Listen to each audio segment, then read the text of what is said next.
Bonjour, moi c'est docteur Marie-Louis. Je veux vous parler de quelque chose aujourd'hui avec une sincérité totale, parce que je le vois chaque jour dans mon cabinet. Et ce qui me préoccupe le plus, c'est que la grande majorité des personnes concernées ont fini par considérer ça comme quelque chose de normal. Je parle de vivre avec un intestin qui fonctionne au ralenti. Peut-être que vous avez du mal à aller aux toilettes. Peut-être que 2, 3, voire 4 jours peuvent passer sans que vous puissiez évacuer. Et quand vous y arrivez enfin, vous avez cette sensation désagréable de ne pas avoir vraiment vidé. Le ventre reste lourd, gonflé, plein de gaz, et petit à petit, vous vous habituez à cette gêne permanente, comme si c'était une fatalité liée à l'âge ou à votre constitution. Mais je veux vous dire quelque chose d'important dès maintenant, dès le début de cette conversation.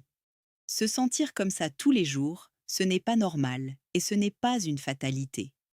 Quand l'intestin n'évacue pas correctement, le problème ne reste pas confiné au système digestif. Il commence à se répercuter sur d'autres parties du corps et de votre bien-être global. Beaucoup de mes patients me décrivent une fatigue qui s'installe progressivement, une irritabilité qu'ils n'arrivent pas à expliquer, une anxiété diffuse. Ils se plaignent de douleurs abdominales récurrentes, de cette sensation d'être constamment gonflés, de cette lourdeur qui les accompagne du matin au soir. C'est souvent à ce moment-là qu'apparaît l'erreur qui, sur le long terme, aggrave les choses au lieu de les régler. Je veux parler du recours aux laxatifs irritants comme solution de facilité. Je comprends parfaitement pourquoi on en arrive là. Quand on est inconfortable, quand on souffre, on veut un soulagement rapide. C'est humain. Mais j'explique toujours la même chose à mes patients avec une image très simple. Les laxatifs forts peuvent se comporter comme de faux amis. Au début, ils semblent vous aider. Ils font effet, le soulagement arrive. Mais si on les utilise de manière répétée, ils peuvent finir par irriter la muqueuse intestinale et surtout par créer une forme de dépendance. L'intestin s'habitue à être poussé de l'extérieur et perd progressivement sa capacité à se mouvoir par lui-même. C'est comme si vous portiez quelqu'un à bout de bras tous les jours. À la fin, cette personne ne sait plus marcher seule. Et quand ça arrive, le problème initial devient encore plus persistant, encore plus difficile à résoudre. C'est pour ça que je veux vous montrer quelque chose de différent aujourd'hui. Pas un remède miracle, pas une solution agressive. Ce que je vais vous expliquer, c'est une préparation simple, avec des ingrédients faciles à trouver dans n'importe quelle épicerie, pensée pour aider l'intestin à retrouver son rythme naturel. L'idée n'est pas de le forcer à fonctionner, mais de lui donner les conditions dont il a besoin pour se remettre en mouvement de lui-même. Parce qu'un intestin qui fonctionne bien, comme une horloge, le fait grâce à des habitudes constantes et à des mécanismes naturels, pas parce que quelqu'un le pousse de l'extérieur. Et je vous invite à rester jusqu'à la fin, parce que je vais partager un conseil supplémentaire que je donne normalement uniquement à mes patients en consultation. Un petit détail qui peut amplifier considérablement l'effet digestif de cette recette. Je vais aussi vous dire quelle est l'erreur qui sabote tout, celle qui fait que beaucoup de personnes essaient quelque chose de similaire sans obtenir de résultat. Voici ce que vous allez apprendre aujourd'hui.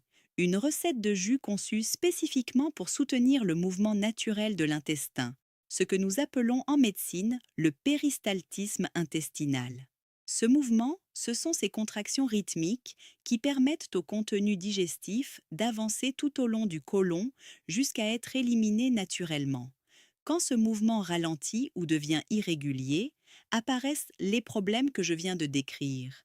La constipation, les gaz, le ballonnement abdominal, cette sensation d'évacuation incomplète qui épuise moralement autant que physiquement.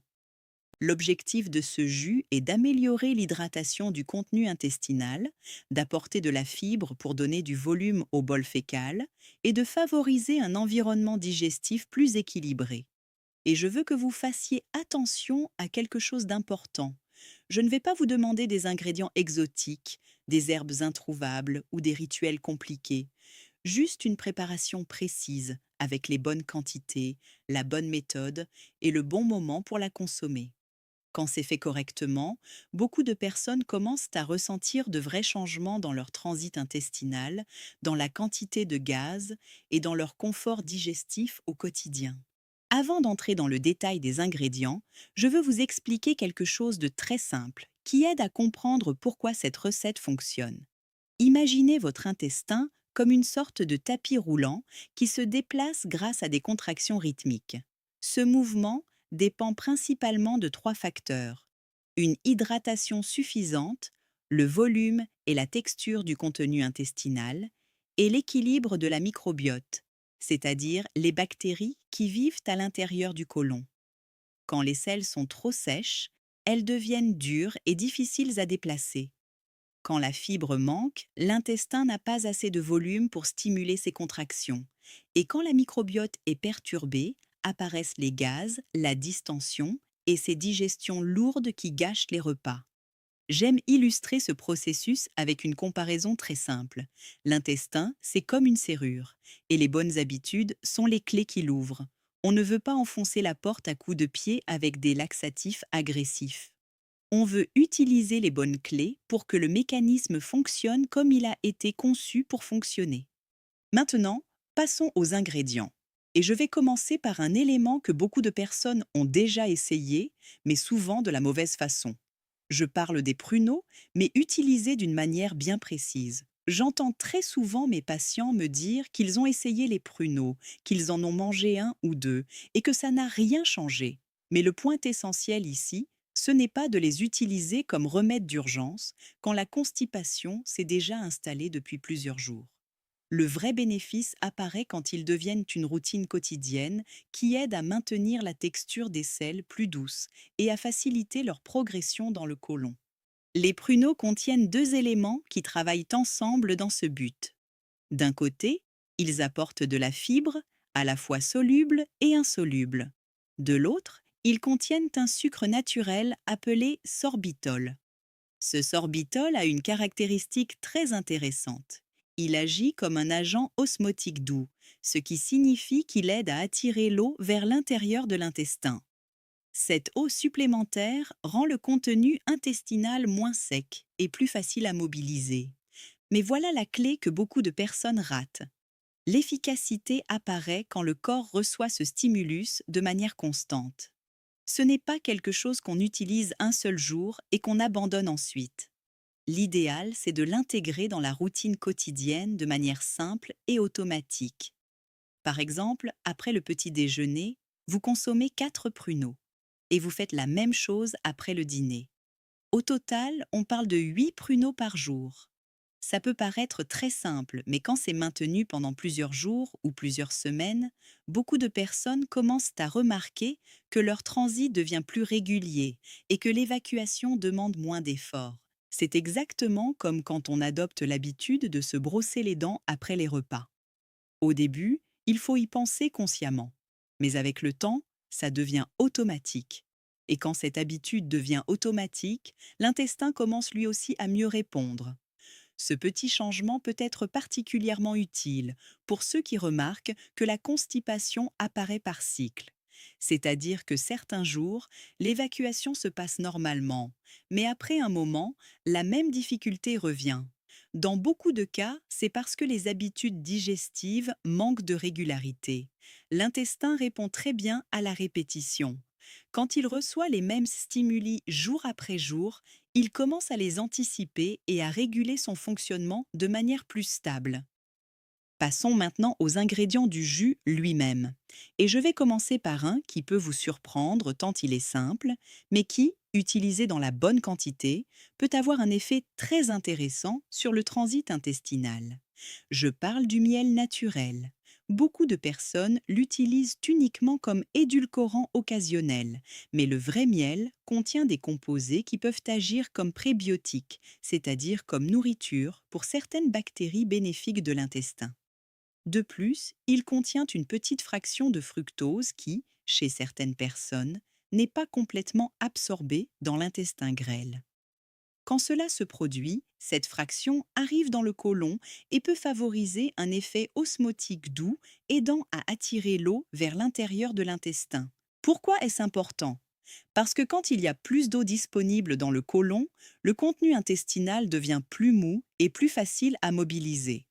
Cela peut aider tout particulièrement ceux qui sentent que leur constipation s'accompagne d'une sensation de sécheresse ou de selles très dures qui sortent en petites billes. Mais il y a un détail fondamental que je dois souligner. Pour que cet ingrédient produise l'effet recherché, il doit s'agir de miel authentique. Aujourd'hui, il existe beaucoup de produits vendus comme du miel, mais qui sont en réalité des mélanges de sirop ou des versions très transformées. Ces produits n'offrent pas les mêmes bénéfices digestifs. La recommandation est donc d'utiliser une cuillère à soupe rase de vrai miel dans la recette du jus. L'ingrédient suivant est un qui génère parfois des interrogations quand on le mentionne dans des recettes digestives, mais dont la logique est très claire d'un point de vue nutritionnel. Je parle du chou. Oui, une simple feuille de chou peut apporter quelque chose de très précieux pour l'intestin. Le chou contient de la fibre et aussi des composés qui peuvent agir comme prébiotiques, c'est-à-dire comme nourriture pour les bactéries bénéfiques de la microbiote intestinale. Quand ces bactéries reçoivent la nourriture adéquate, elles contribuent à maintenir un environnement digestif plus équilibré. C'est particulièrement important pour les personnes qui souffrent de constipation accompagnée de gaz, de distension abdominale ou de cette sensation de fermentation dans l'intestin. Dans beaucoup de cas, ces symptômes sont liés à un déséquilibre de la microbiote, ce que les spécialistes appellent la dysbiose. En plus de sa teneur en fibres, le chou apporte également de la vitamine C et des antioxydants qui contribuent au bien-être général de l'organisme. Pas besoin de chercher des variétés rares. Une feuille de chou frais suffit dans la recette. Et si vous vous inquiétez du goût ou de la texture, rassurez-vous. Une fois mixés avec les autres ingrédients, ils se font dans la préparation et ne se perçoivent pas de manière prononcée. Parlons maintenant d'un ingrédient que beaucoup de personnes associent déjà à la digestion, mais qui remplit ici une fonction très spécifique. Je parle de la papaye. La papaye apporte à la fois de la fibre soluble et de la fibre insoluble, deux types de fibres aux fonctions complémentaires dans l'intestin. La fibre soluble aide à former une texture plus douce et gélatineuse à l'intérieur du contenu intestinal, tandis que la fibre insoluble contribue à augmenter le volume du bol fécal.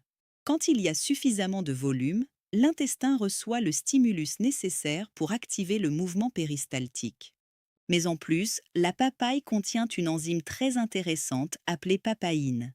Cette enzyme participe à la digestion des protéines et peut aider à ce que certains aliments soient traités avec plus de facilité. C'est quelque chose que j'entends fréquemment en consultation. Beaucoup de personnes me disent qu'après avoir mangé de la viande ou des aliments plus lourds, elles ressentent une digestion lente accompagnée de ballonnements ou de pesanteur. Dans ces cas, la papaye peut être un soutien intéressant dans la routine digestive.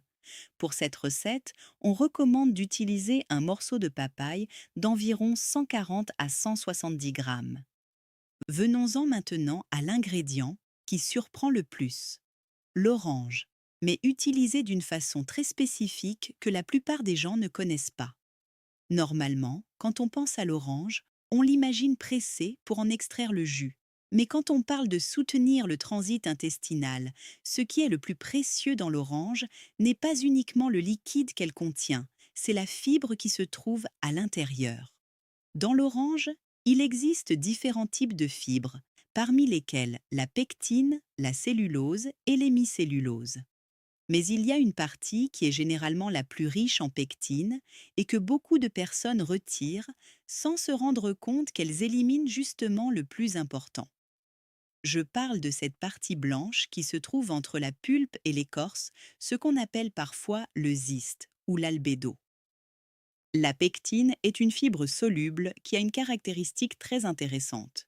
Quand elle arrive dans l'intestin, elle peut former une sorte de gel qui aide à améliorer la consistance du contenu intestinal et favorise un transit plus régulier. De plus, ce type de fibre a également été associé à des bénéfices métaboliques, comme aider à modérer l'absorption des graisses et du cholestérol, ce qui peut contribuer à la santé cardiovasculaire. Elle peut aussi aider à lisser les pics de glycémie après les repas, ce qui est particulièrement intéressant pour les personnes qui surveillent leur taux de sucre dans le sang. Mais pour que tout cela fonctionne, il faut consommer l'orange de la bonne façon. Si vous pressez l'orange, la filtrez et éliminez la partie blanche, vous perdez précisément ce qui apporte l'essentiel de la fibre. C'est pourquoi dans cette recette, nous utilisons une orange entière, de taille moyenne ou grande, en conservant cette partie blanche que beaucoup de gens jettent habituellement. L'idée est de la mixer complètement avec le reste des ingrédients pour que sa fibre s'intègre dans la boisson. De cette façon, il ne s'agit pas simplement d'un jus liquide, mais d'une préparation qui apporte réellement du volume et de la fibre au contenu intestinal. Et le dernier ingrédient, bien que peut-être le plus simple en apparence, est en réalité l'un des plus importants de tous. Je parle de l'eau. Beaucoup de personnes sous-estiment le rôle que joue l'hydratation dans la santé digestive. Le côlon est un organe qui absorbe constamment de l'eau du contenu intestinal. Quand le corps est déshydraté, le côlon tend à absorber encore plus de liquide dans les selles, ce qui les rend plus durs et plus difficiles à évacuer. À partir de là commence le cercle vicieux que beaucoup de personnes connaissent trop bien. Des efforts pour aller aux toilettes, une sensation d'évacuation incomplète, des gaz accumulés et des ballonnements abdominaux. C'est pourquoi l'eau est l'un des lubrifiants naturels les plus importants pour le fonctionnement de l'intestin. Dans cette recette, nous utilisons environ 300 millilitres d'eau comme base pour le jus. Mais au-delà de la recette, l'eau doit devenir une habitude quotidienne dans la routine digestive. Beaucoup de personnes trouvent utile de commencer la journée avec un ou deux verres d'eau au réveil, avant même le café ou le petit déjeuner. Ce simple geste peut aider à activer l'intestin et à stimuler le mouvement digestif dès les premières heures de la journée. Maintenant que vous connaissez tous les ingrédients et le rôle que chacun joue dans le processus digestif, rassemblons tout de manière claire pour que vous puissiez préparer cette recette exactement comme il faut.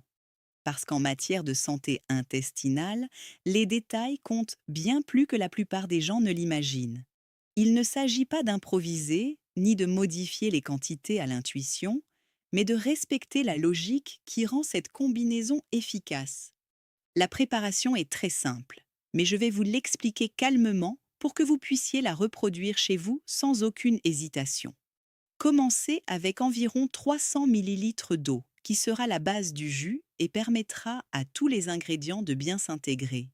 Ajoutez ensuite une orange entière sans retirer la partie blanche entre la pulpe et l'écorce, parce que c'est là que se concentre une bonne partie de la fibre dont nous avons besoin. Incorporez ensuite un morceau de papaye d'environ 140 à 170 grammes, qui apportera à la fois de la fibre et des enzymes digestives. Ajoutez une feuille de chou frais pour l'apport en fibres supplémentaires et pour nourrir la microbiote intestinale. Et enfin, ajoutez une cuillère à soupe rase de miel naturel pour son effet prébiotique et osmotique doux. Tout cela se place dans le blender et se mixe jusqu'à obtenir une boisson homogène. Il ne faut pas la filtrer ni la passer dans une passoire. En fait, la filtrer serait une erreur, parce que vous élimineriez une grande partie de la fibre qui donne tout son sens à cette recette. L'idée est de la boire complète pour profiter de tous ses composants. Pour le moment de la journée, deux horaires fonctionnent très bien pour la plupart des personnes. Le premier, c'est pendant le petit déjeuner. Beaucoup de personnes remarquent que prendre ce jus le matin aide à activer le mouvement intestinal et à préparer le système digestif pour le reste de la journée. Le deuxième horaire recommandé, c'est vers 18 heures. Ce moment peut être plus confortable pour ceux qui ont des matinées très chargées ou des routines moins stables en début de journée.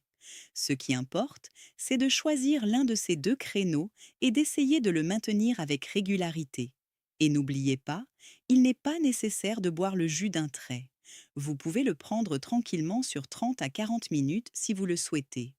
L'objectif n'est pas d'obliger l'intestin à réagir rapidement, mais de lui donner le soutien nécessaire pour qu'il retrouve son propre rythme naturel. Je veux aussi vous rappeler le conseil que j'ai mentionné plus tôt et que je donne habituellement à mes patients en consultation. Ce jus peut amplifier son effet s'il est accompagné de l'habitude de consommer des pruneaux pendant la journée. Après le petit déjeuner, mangez 4 pruneaux. Répétez la même chose après le dîner. Il est important de noter que les pruneaux ne se mélangent pas dans le jus. Ils se consomment séparément comme un soutien additionnel pour maintenir la douceur du transit intestinal. Quand cette combinaison s'intègre dans une routine quotidienne, le jus préparé correctement, une bonne hydratation le matin et le soutien des pruneaux, beaucoup de personnes commencent à remarquer des changements importants dans leur régularité intestinale, dans la diminution des ballonnements abdominaux et dans la réduction des gaz. Ce n'est pas une solution magique qui agit en quelques minutes.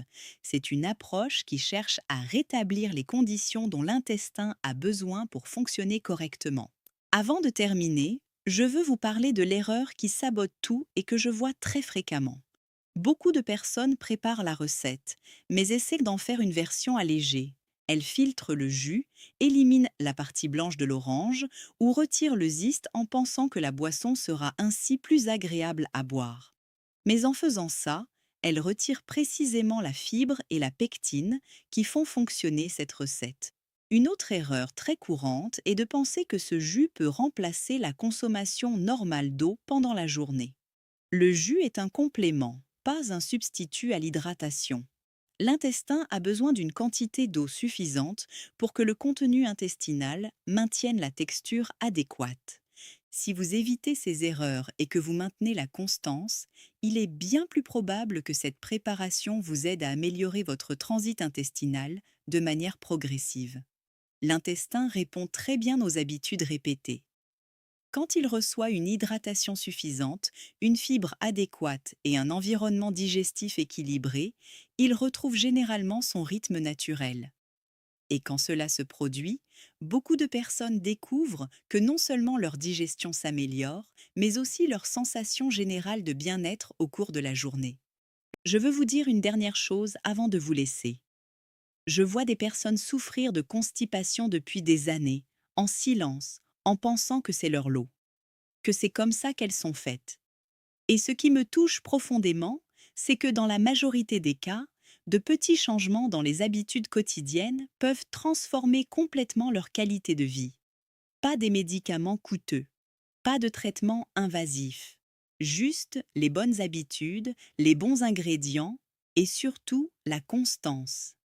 Si cette information vous a été utile, je vous encourage vraiment à la partager avec quelqu'un que vous connaissez et qui souffre de ce même problème. Peut-être un proche, un ami, un membre de la famille qui se plaint depuis longtemps de son ventre et qui ne sait pas par où commencer. Un simple partage peut changer sa façon d'aborder sa santé digestive. Et si vous voulez continuer à apprendre des approches naturelles pour prendre soin de votre corps, abonnez-vous à cette chaîne. Chaque semaine, je partage avec vous des conseils basés sur ce que je vois en consultation, des stratégies concrètes et accessibles pour que vous puissiez prendre les meilleures décisions pour votre santé, parce que vous méritez de vous sentir bien dans votre corps chaque jour. Aimez et abonnez-vous pour une prochaine vidéo.